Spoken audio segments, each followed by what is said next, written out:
This is today's session of the Hindu newspaper analysis. Today we will discuss only three issues.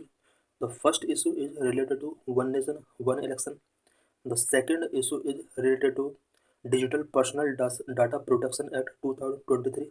And the third issue is related to human metapneumovirus. So let's discuss all the issues in detail. Issues and challenges related to One Nation, One Election. In this article, we will discuss about various issues and challenges before One Nation, One Election. So let's discuss the issue in detail. Union Cabinet has accepted the recommendations of the High-Level Committee on Simultaneous Elections under the chairmanship of Sri Ramnath Kovind, former president. Union cabinet ने former president Ramnath Kovind की chairmanship में establish की गई high level committee, specially simultaneous election से related ये committee थी। इसकी जितनी भी रिकमेंडेशंस थी वन नेशन वन इलेक्शन से रिलेटेड, और रिकमेंडेशंस को यूनियन कैबिनेट ने एक्सेप्ट कर लिया है। What is historical evolution of one nation one election in India? Pre-independence context. The concept of simultaneous election is rooted in the colonial electoral system under the Government of India 1935. Simultaneous election का जो concept है वो colonial electoral system से rooted हुआ है। Colonial electoral system especially Government of India Act 1935 के हिसाब से ये इलेक्टोरल सिस्टम यहाँ पर इम्प्लीमेंट करने के लिए यहाँ पर इनिशिएट गवर्नमेंट के द्वारा टेकिंग किए जा रहे हैं। Elections were aligned for legislative bodies under British rule. British rule में लेजिस्लेटिव बॉडीज के लिए इलेक्शंस यहाँ पर साइमल्टेनियस तरीके से कराए जाते थे। पोस्ट इंडिपेंडेंस एरा यानी 1952 से 1967 तक इंडिया के अंदर इलेक्शंस का क्या बैकग्राउंड रहा है? First general election 1952. India began its democratic journey with simultaneous elections for the Lok Sabha and all state legislative assemblies. India ने अपना डेमोक्रेटिक जर्नी लोकसभा और स्टेट लेजिस्लेटिव असेंबलीज के लिए साइमल्टेनियस इलेक्शंस के साथ स्टार्ट की। 1952 में फर्स्ट जनरल इलेक्शन हुए थे। Continuation. In 1957, 1962 and 1967, simultaneous elections were successfully conducted, ensuring political and administrative stability. 1957, 1962 and 1967 में simultaneous elections successfully conduct कराए गए थे और यहाँ पर political and administrative stability हमने देखा था। Disruptions of simultaneity 1968-69. 1968-69 से यहाँ पर simultaneity का disruptions यहाँ पर शो होता है। The cycle was disrupted due to premature dissolution of some state assemblies in 1968-69, especially in Haryana and Kerala. 1968-69 में Haryana and Kerala state assemblies का प्रीमेच्योर डिसोल्यूशन हो जाता है और इस डिसोल्यूशन की वजह से साइमल्टेनियस इलेक्शन का साइकिल डिस्टर्ब हो जाता है। In 1970, the Lok Sabha was dissolved before completing its term, which leading to separate election cycle for the Lok Sabha and various state assemblies. 1970 में Lok Sabha before completing it's term dissolve हो जाती है और separate elections Lok Sabha के लिए कराए जाते हैं और यहीं से लोकसभा और स्टेट असेंबलीज के लिए सेपरेटली इलेक्शंस स्टार्ट किए गए। Attempt to revisit one nation one election. Again one nation one election को रिविजिट करने के लिए वेरियस अटेम्प्ट्स किए गए, वेरियस कमीशंस एंड कमिटीज के द्वारा रिकमेंडेशंस किए गए। Law commission of India 117th report 1999। 1999 में लॉ कमीशन ऑफ इंडिया का 117th रिपोर्ट के अंदर वन नेशन वन इलेक्शन के लिए रिकमेंड किया गया था। Law commission advocated simultaneous elections emphasising the reduction of election related disruptions and cost. 1999 में लॉ कमीशन ऑफ इंडिया ने election related disruptions and cost को रिड्यूस करने के लिए साइमल्टेनियस इलेक्शंस के लिए एडवोकेट किया था। पार्लियामेंट्री स्टैंडिंग कमेटी 2015 में पार्लियामेंट्री स्टैंडिंग कमेटी ने भी वन नेशन वन इलेक्शन के लिए रिकमेंड किया था। It highlighted the benefits of one nation one election including curbing electoral expenses and ensuring uninterrupted governance. 2015 में पार्लियामेंट्री स्टैंडिंग कमेटी ने one nation one election के all benefits को highlight किया था। इलेक्टोरल एक्सपेंस को किस तरह से कर्बिंग किया सकता है और अनइंटरप्टेड गवर्नेंस को किस तरह से इंश्योर किया जा सकता है, इसके लिए वन नेशन वन इलेक्शन का इन्होंने रिकमेंड किया था। NITI Aayog report 2017 report proposed road map to introduce one nation one election. 2017 में नीति आयोग ने भी वन नेशन वन इलेक्शन को इंट्रोड्यूस करने के लिए रोड मैप प्रपोज किया था। What are the key benefits of one nation one election? One nation one election के क्या की बेनिफिट्स हो सकते हैं? Number 1, significant reduction in electoral cost. Electoral cost significantly reduct हो सकते हैं। Streamlining governance and reducing policy paralysis. Governance को streamlining कह सकते हैं एंड पॉलिसी पैरालिसिस को रिड्यूस किया जा सकता है। Curtailment of electoral malpractices. Electoral malpractices को कर्टेल किया जा सकता है। Enhance voter engagement and turnout. Voter engagement and turnout को एनहांस किया जा सकता है। Optimised utilisation of security forces. Security force का ऑप्टिमाइज तरीके से यूटिलाइजेशन किया जा सकता है। Minimising disruptions to economic activity. Economic activity के डिसरप्शंस को मिनिमाइज किया जा सकता है। Greater alignment and developmental goal. One nation one election अगर इंडिया के अंदर होते हैं तो इससे डेवलपमेंटल गोल, स्टेट लेवल और सेंट्रल लेवल के जो डेवलपमेंटल गोल होते हैं उनको ग्रेटर अलाइन किया जा सकता है। Significant reduction in electoral cost. Simultaneous elections can cut down the enormous financial burden on political parties and government. Government और पॉलिटिकल पार्टीज का जो इनॉर्मस फाइनेंशियल बर्डन है उसको कट डाउन किया जा सकता है अगर one nation one election, it mean simultaneous elections अगर कंडक्ट कराए जाते हैं। For instance the 2024 Lok Sabha election expenditure escalated to 1 lakh crore from 55,000 crore in 2019 and 9,000 crore in 1998।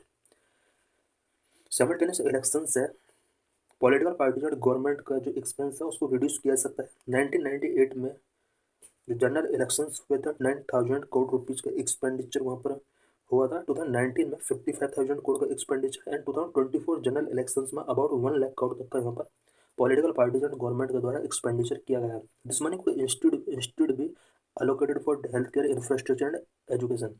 Simultaneous elections अगर कंडक्ट कराए जाते हैं तो इस मनी का हेल्थ केयर सेक्टर के लिए, इंफ्रास्ट्रक्चर डेवलपमेंट के लिए, एजुकेशन सेक्टर के लिए एलोकेट किया जा सकता है। Streamlining governance and reducing policy paralysis. Frequent elections में government into perpetual campaign mode due to which long term decision making delayed. Frequently अगर इलेक्शंस होते हैं इसकी वजह से गवर्नमेंट परपेचुअल कैंपेन मोड में बिजी हो जाती है जिसकी वजह से लॉन्ग टर्म डिसीजन डिलेड हो जाते हैं। For example during 2024 elections many key developmental project were installed due to model code of conduct restrictions. Example 2024 का जो इलेक्शंस हुआ था मॉडल कोड ऑफ कंडक्ट के रेस्ट्रिक्शंस की वजह से मैंने की डेवलपमेंटल प्रोजेक्ट इंस्टॉल्ड हो गए थे। Number 3, curtailment of electoral malpractices. The frequency of elections creates multiple opportunities for illegal vote buying, misuse of state resources and deployment of money power. Frequently अगर इलेक्शंस होते हैं तो इसकी वजह से illegal vote buying, misuse of state resource, deployment of money power के लिए यहाँ पर अपॉर्चुनिटीज लोगों को मिल जाती हैं। अगर साइमल्टेनियस इलेक्शंस कंडक्ट कराए जाएंगे तो इस सारे प्रॉब्लम्स को रिड्यूस किया जा सकता है।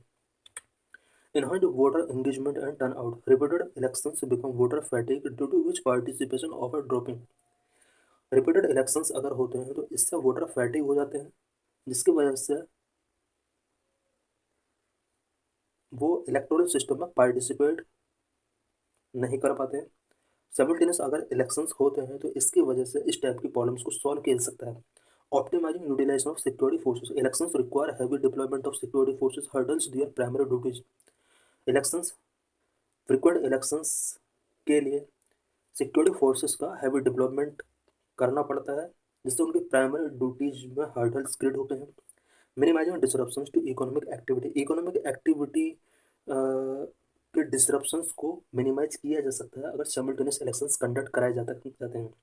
Frequent elections disrupt local economy due to extended ban on business activities such as liquor sale, transport restrictions and labour divergence. Frequent elections की वजह से लोकल इकोनॉमीज डिस्टर्ब होती है due to business activity, ban on business activities, liquid sale ban कर दिया जाता है, transport restrictions impose कर दिए जाते हैं, लेबर डाइवर्जेंस किए जाते हैं। इसकी वजह से लोकल इकोनॉमी डिस्टर्ब होती है। Greater alignment and developmental goal. Simultaneous elections can strengthen cooperation, cooperative federalism by aligning the developmental goal of central and state government. Simultaneous elections की वजह से कोऑपरेटिव फेडरलिज्म को स्ट्रेंथ किया जा सकता है बिकॉज इसमें स्टेट एंड सेंट्रल गवर्नमेंट के डेवलपमेंटल गोल को अलाइन किया जा सकता है। Key challenges associated with one nation one election. One nation one election के साथ वेरियस चैलेंजेस एसोसिएटेड है। Number 1, constitutional and legal complexities, constitutional and legal complexities से रिलेटेड यहाँ पर कुछ पॉइंट्स हम डिस्कस करेंगे। Administrative and operational challenges, potential threat to federalism, disruptions of democratic accountability, disruption due to premature resolution, political resistance and lack of consensus, delayed electoral justice and dispute resolution, constitutional and legal complexities. Implementing one nation, one election require amendment to various constitutional provisions such as Article 83, 85, 172 and 356, which govern the tenure and resolution of legislatures. One nation one election को implement करने के लिए various constitutional provisions के अंदर amendment करने होंगे, such as article 83, 85, 172, 356। इन articles के अंदर वेरियस टाइप के अमेंडमेंट्स करने होंगे। इन आर्टिकल्स के अंदर लेजिस्लेशन के टेन्योर एंड रेजोल्यूशन से रिलेटेड प्रोविजंस किए गए हैं। Synchronising state elections would require curtailing और extending the tenure of some state assemblies, raising questions about their democratic validity. State elections को अगर सिंक्रोनाइज किया जाता है तो इसके लिए वेरियस स्टेट असेंबलीज को कर्टेल करना होगा या एक्सटेंड करना होगा, जिससे डेमोक्रेटिक वैलिडिटी से रिलेटेड क्वेश्चंस रेज होते हैं। If article 356 misused, it could disturb synchronised terms. One nation one election और साइमल्टेनियस इलेक्शंस के बाद अगर आर्टिकल 356 का मिसयूज किया जाता है तो इससे सिंक्रोनाइज्ड टर्म्स डिस्टर्ब हो सकते हैं। Administrative and operational challenges. Conducting simultaneous elections for all state assemblies and Lok Sabha would require massive administrative and logistic planning. लोक सभा एंड ऑल स्टेट असेंबलीज के लिए अगर साइमल्टेनियस इलेक्शंस कंडक्ट कराए जाते हैं तो इसके लिए massive administrative and logistical planning का नीड होगा। Potential threat to federalism, one nation one election में dilute the autonomy of states as local issues could be overshadow by national agendas and campaign. One nation one election और simultaneous elections की वजह से state autonomy dilute हो सकती है, local issues national agendas and campaign के साथ overshadow हो सकते हैं। Disruption of democratic accountability. Frequent elections act as a continuous accountability mechanism which allow voters to assess government regularly. Frequent elections continuous accountability mechanism की तरह एक act करते हैं।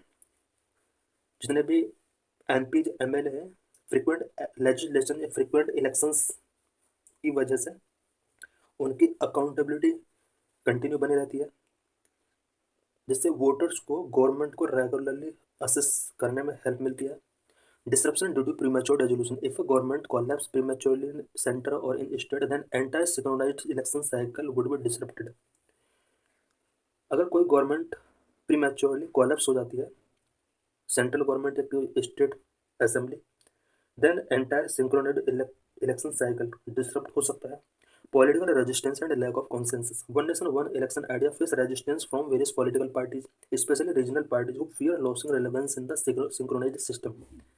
One nation, one election scheme का जो ये आइडिया है, various political parties का रेजिस्टेंस इसको फेस करना पड़ रहा है, स्पेशली रीजनल पार्टीज इसका बहुत ज़्यादा ओपोज कर रहे हैं बिकॉज उन्हें फियर है कि उनका रेलेवेंस लॉस हो सकता है। Delayed electoral justice and dispute resolution. Simultaneous elections could create a problem for the judiciary in addressing election-related dispute.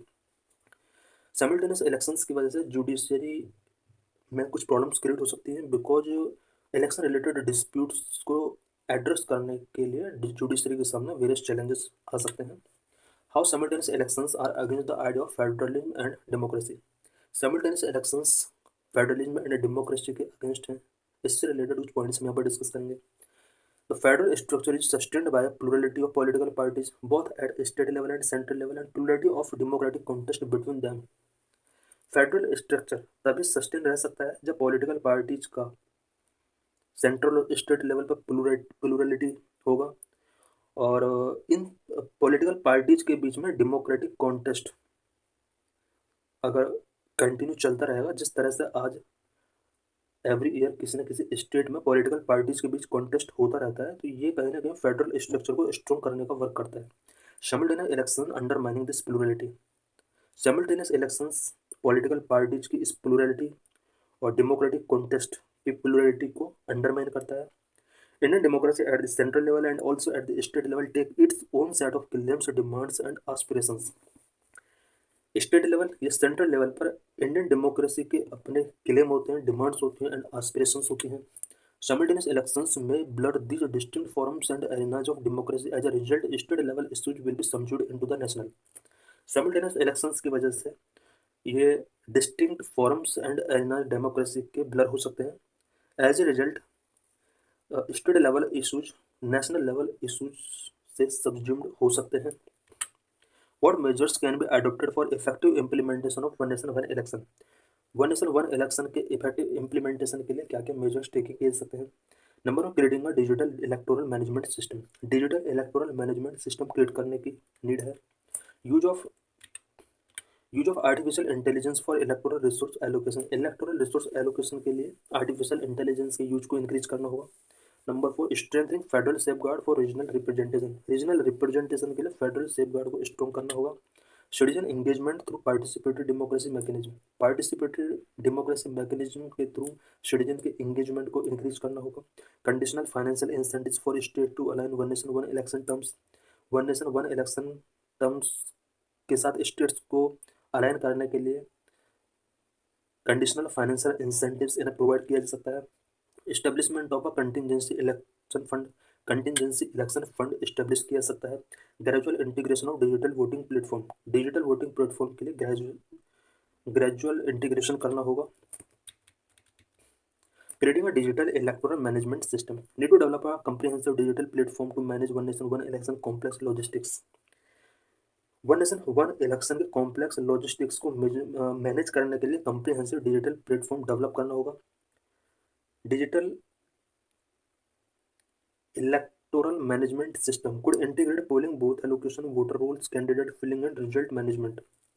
Digital electoral management system polling booth allocation को इंटीग्रेट कर सकता है, voter rolls, candidate filling and result management को indicate कर सकता है. Use of artificial intelligence for election resource allocation. Artificial intelligence can help in allocate election resources like EVMs, personnel security forces based on region specific needs. Artificial intelligence region specific needs के base पर EVM, personnel security forces को as a electoral election resource allocate कर सकता है. Artificial intelligence powered simulation can identify high risk areas, conflict prone regions, predict voter turnouts and ensure resource optimisation. AI powered simulations high risk areas को identify कर सकते हैं, voter turnouts को predict कर सकते हैं एंड रिसोर्स ऑप्टिमाइजेशन को ensure किया जा सकता है. Strengthening federal safeguard for regional representation. Ensure mechanism to prevent the overshadow of state level issues. State level issues को ओवरशैडो करने से प्रिवेंट करने के लिए मैकेनिज्म प्रिपेयर किया जा सकता है. Need to introduce mandatory regional database to और televise state specific forum during elections to give visibility to local issues. Local issues को विजिबिलिटी गिवन करने के लिए मैंडेटरी रीजनल डिबेट्स इंट्रोड्यूस किए सकते हैं and state specific forums election के during televise किए जा सकते हैं.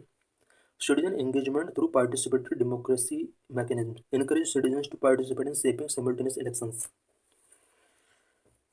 सिमल्टेनियस इलेक्शंस की शेपिंग में सिटीजन्स के पार्टिसिपेशन को इनकरेज किया जाना चाहिए. Host online opinion polls, public consultation to build awareness and to know public opinion. Public के अंदर अवेयरनेस को बिल्ड करने के लिए एंड पब्लिक ओपिनियन को जानने के लिए online opinion polls and public consultations host किए जाने चाहिए. Conditional financial incentives for state to align one nation one election terms. One nation one election terms के साथ स्टेट्स को अलाइन करने के लिए कुछ फाइनेंशियल इंसेंटिव्स इन स्टेट को प्रोवाइड किया जाना चाहिए. Offer financial incentives to states like higher devolution of central fund for aligning their election cycle with one nation one election. Various state को वन नेशन वन इलेक्शन के election cycle के साथ align करने के लिए हायर डेवोल्यूशन सेंट्रल फंड से इन्हें as incentive provide किया जाना चाहिए. स्टेट एग्रीइंग टू शॉर्टन और extend their assembly terms could be given additional funding to development project. जो स्टेट असेंबली टेन्योर को एक्सटेंड या शॉर्टन करने के लिए एग्री हो जाते हैं, उन स्टेट के लिए डेवलपमेंटल प्रोजेक्ट के तौर पर एडिशनल फंडिंग गिवन किए जा सकते हैं. Establishment of a contingency election fund. Need to create a contingency fund for handling unexpected elections due to government collapse. Unexpected conditions में अगर गवर्नमेंट कोलैप्स हो जाता है तो इस केस में अनएक्सपेक्टेड इलेक्शंस को हैंडल करने के लिए कंटिजेंसी फंड क्रिएट किया जाना चाहिए। This fund should be maintained by election commission and use to manage mid cycle elections. इस टाइप का कंटिजेंसी फंड इलेक्शन कमीशन के द्वारा मेंटेन किया जाना चाहिए। Gradual integration of digital voting platform introduce secure digital voting mechanism for some special categories of voters such as urban migrants or NRIs. Special categories of voters such as urban migrants और NRIs के लिए secure digital voting mechanism introduce किया जाना चाहिए। Digital voting could reduce logistical burdens and enable wider participation in simultaneous elections. Digital voting के through logistical burdens को reduce किया सकता है एंड साइमल्टेनियस इलेक्शंस में पीपल के पार्टिसिपेशन को वाइडर किया जा सकता है। This is previous year question related to this article. Question was asked in 2017. Consider the following statement. Here three statements are given. The first statement is the Election Commission of India is a 5-member body. This is wrong. Union Ministry of Home Affairs decide the election schedule for the conduct of both general election and by-election. This is wrong. Election Commission resolve the dispute related to splits merger of recognized political parties. This is right. So correct answer is D. Only 3. This is mains related question. 2017 में question raise किया गया था।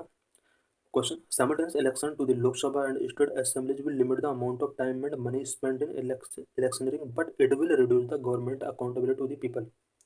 Simultaneous election लोक सभा और state assembly के लिए अगर किए जाते हैं तो इसमें मनी एंड टाइम दोनों सेव किए सकते हैं, बट गवर्नमेंट की अकाउंटेबिलिटी को रिड्यूस किया जा सकता है।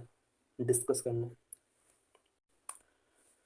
इन this article we will discuss about various provisions in Digital Personal Data Protection Act 2023. So let's discuss the issue. The Union Government on January 3, 2025 released the draft Digital Personal Data Protection Rules 2025, which will enforce provisions of Digital Personal Data Protection Act 2023. 3 जनवरी को union government ने digital personal data protection act 2023 से related कुछ rules यहाँ पर release किए। In August 2023, India got its first comprehensive data protection law, the Digital Personal Data Protection Act 2023. अगस्त 2023 में India को first comprehensive data protection law मिला, जिसका naming digital personal data protection act 2023 है। The law largely based on users giving consent for the processing of their personal data. ये law mainly users के द्वारा जो social sites या digital platform के लिए जो अपना पर्सनल डाटा गिवन किया जाता है उसके प्रोसेसिंग से रिलेटेड और कंसेंट से रिलेटेड ये एक्ट है। It provides basic rights such as access to and erase all data, place some obligations on companies and establish a complaint body for grievance redress. ये act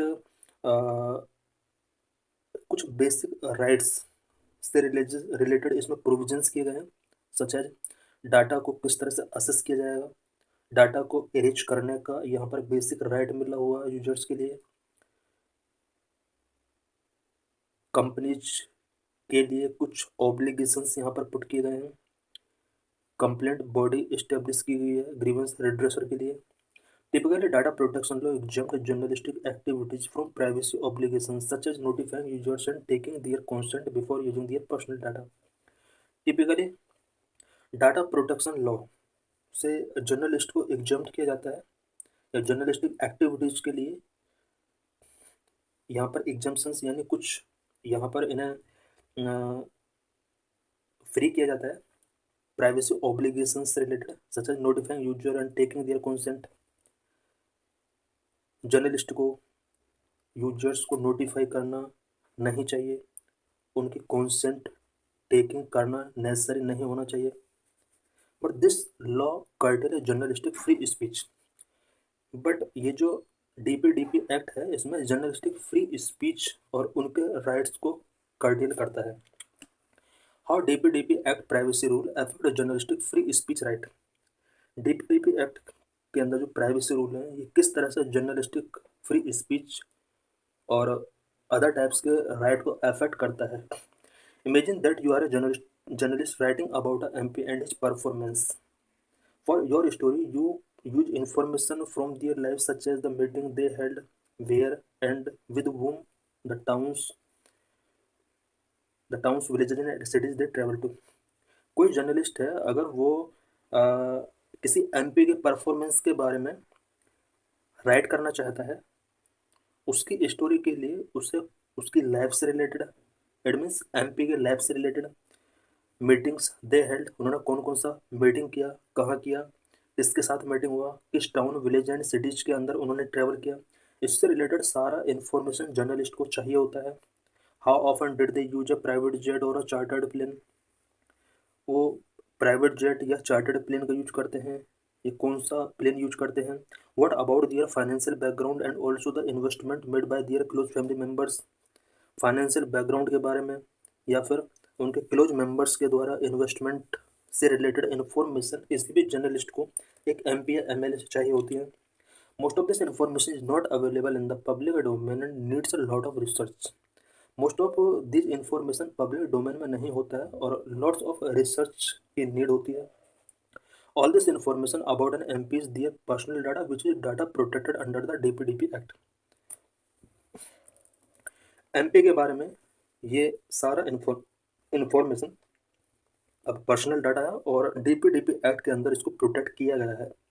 Consequently, any journalist who wishes to use this data will have to get their consent before publishing the story. अब किसी भी journalist के द्वारा अगर किसी MP या MLA या किसी अदर रिप्रेजेंटेटिव के डाटा का अगर यूज किया जाता है तो उस एमपी एमएलए रिप्रेजेंटेटिव का कंसेंट लेना बहुत जरूरी है। Even after publication, the MP can exercise their right to erasure and request the journalist to delete such stories. Journalist के द्वारा पब्लिकेशन के बाद एमपी उसको उस डाटा को इरेज करने का राइट रखता है और जर्नलिस्ट से उस डाटा को डिलीट करने के लिए भी रिक्वेस्ट कर सकता है, जबकि पहले ऐसा नहीं होता था। What is digital personal data protection act 2023।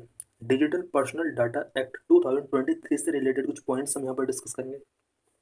DPDP Act 2023 regulate the processing of digital personal data to protect individuals' right while allowing for lawful data processing.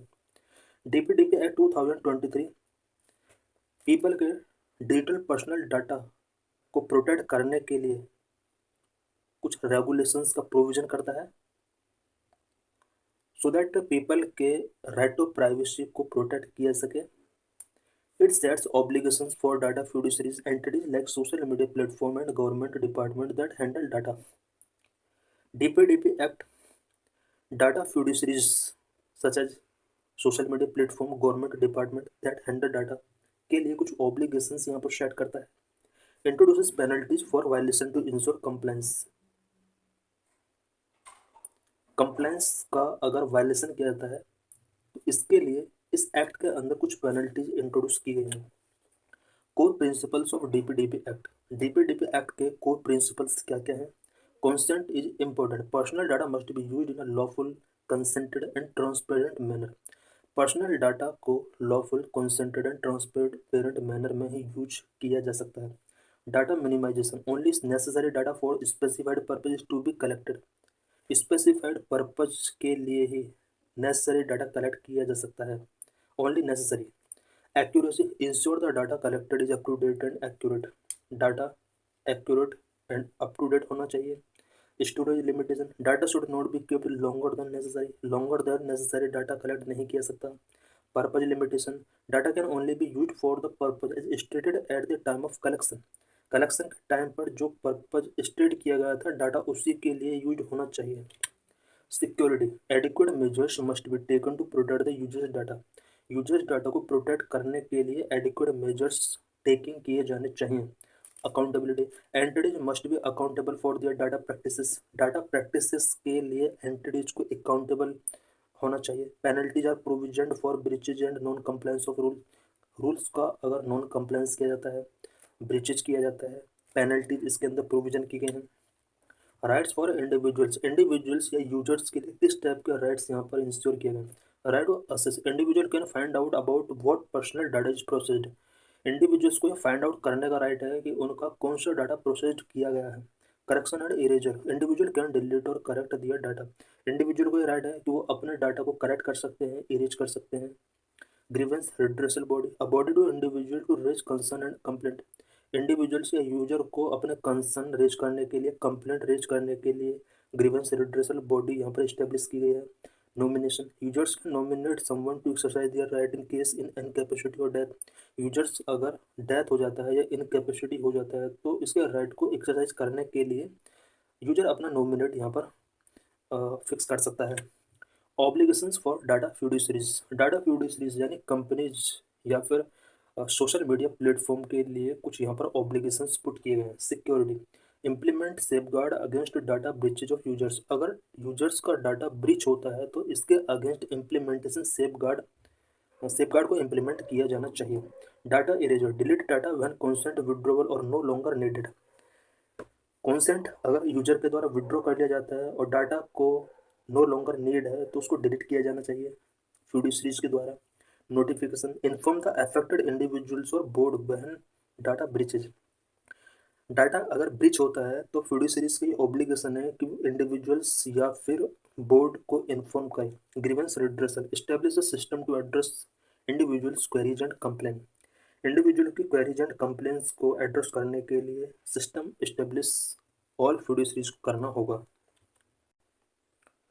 What is human metapneumovirus?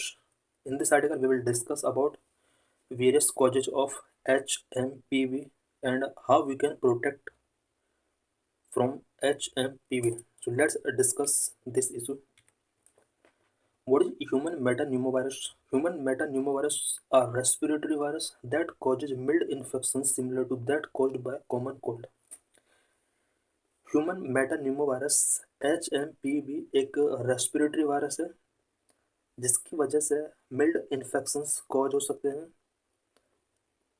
Mild infection same उसी type के हो सकते हैं जैसे common cold की वजह से generate होते हैं। First identify by scientist in 2001। HMPV 2001 में फर्स्ट टाइम साइंटिस्ट के द्वारा आइडेंटिफाई किया गया था। Virus belong to the pneumoviridae family of which respiratory syncytial virus measles and mumps are also members. HMPV pneumoviridae family से belong करता है, एक ऐसी फैमिली जिसमें अदर टाइप के respiratory syncytial virus measles and mumps का रीजन बनते हैं। HMPV generally seen in winter and early spring. ये वायरस विंटर या अर्ली स्प्रिंग में जनरली सीन किया जाता है। Children, the elderly, and those with weakened immune system are more susceptible to the infection. HMP virus से सबसे ज़्यादा children या एल्डरली पीपल या फिर वीकेंड इम्यून सिस्टम वाले पर्सन्स ज़्यादा अफेक्टेड होते हैं। What are the signs and symptoms of HMPV? HMPV के क्या साइंस एंड सिम्टम्स होते हैं? Symptoms are such as cough, runny और blocked nose, sore throat, fever and wheezing जैसी प्रॉब्लम्स हो सकती हैं। The estimated incubation period is 3 to 6 days। 3 to 6 days तक सिम्टम्स यहाँ पर शो हो सकते हैं। Illness goes away on its own with in a few days with rest and supportive care at home. Illness with in few days goes away हो सकता है if affected person properly rest करता है, supportive care taking करता है। In a few people, complicated such as bronchitis or pneumonia may arise requiring medical care. Few people के अंदर कुछ complications such as bronchitis या pneumonia से related problem हो सकती है। इस केस में मेडिकल केयर का रिक्वायरिंग होता है। How does HMPV spread? HMPV spread through contact with an infected person or touch object that have the virus on them. Infected person को अगर टच किया जाता है या फिर किसी ऑब्जेक्ट जिस पर पहले से ही HMPV वायरस है, इस केस में HMPV वायरस के थ्रू स्प्रेड हो सकता है। कोई अदर पर्सन इसके थ्रू इन्फेक्ट हो सकता है। This can be through secretions from cough sneezes, close contact with someone who has the infection, such as shaking hands, hugging, touching a doorknob or a phone or a keyboard that may be contaminated with the virus, and then touching the mouth, nose or eyes. कोई healthy person अगर infected person के कफ के contact में आता है, sneezes या close contact में आता है, हेल्दी पर्सन को इन्फेक्शन हो सकता है। Hand shaking, hugging, touching a door knob, phone, keyboard, इन सब के थ्रू भी एक हेल्दी पीपल के अंदर इस वायरस का स्प्रेड हो सकता है। How is HMPV treated? There is no vaccine and there is no specific antiviral to treat HMPV। HMPV के लिए अभी तक कोई वैक्सीन नहीं है और कोई स्पेसिफिक एंटीवायरल इसको ट्रीट करने के लिए नहीं है। Most people require over the counter medications to relieve fever and pain, possibly with a decongestant. ज़्यादातर पीपल के लिए मेडिकेशंस जो दिए जाते हैं इस प्रॉब्लम के ट्रीटमेंट के लिए, वो मेनली फीवर या पेन के ट्रीटमेंट के लिए दिए जाते हैं। Antibiotics will not work for HMPV। HMPV के लिए एंटीबायोटिक वर्क नहीं करता है। Can HMPV be prevented? क्या इसको प्रिवेंट किया जा सकता है? Yes, wash your hands frequently with soap and water.